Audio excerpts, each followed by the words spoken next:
كاين لك مفاجآت اكثر من داكشي اللي كتخيل.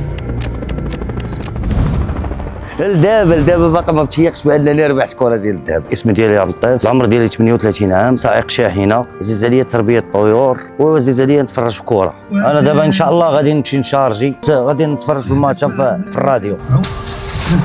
انا كنت انا وواحد الدري صاحبي خرجنا قال لي نمشيو ناكلوا، قلت له مرحبا يلاه نمشيو. مشينا ريحنا في واحد السنيك كنا نقول لها عرفتي اش دير اجي اخويا نمشيو نجيبوها شي مناضه باش غادي ندوزو. بانت هي فيها ديك اللعيبه ديال سكانيت، دخلت هذوك الحروف اللي فوالا وسبحان الله هو جاب الله التيسير. عبد اللطيف خويا هو اللي كنت انسبيرا منه من بزاف د الحوايج، يعني شي يعطيني شي نصائح، شي يعطيني اي حاجه المهم بغيت نحط فيها رجليتي كنت نستعصر مع خويا. هو الاول، هو اول واحد. عيطات لي السيده سلام بخير عبد اللطيف، قلت لها هي قالت لي مبروك راك ربحتي معنا كره ديال الذهب. الاول ما تيقتش صراحه قلت لي لا شي تبرقيله هذه، ويقول لي لا.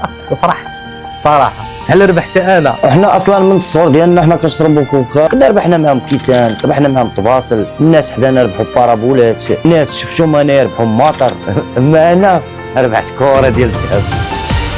هاد الربحه علمتني درس عمرني ننساه، قد ما صبرتي في حياتك الا وغادي تجيك هذيك الفرصه الذهبيه اللي غتعودك على كل شيء، عمرك تستسلم.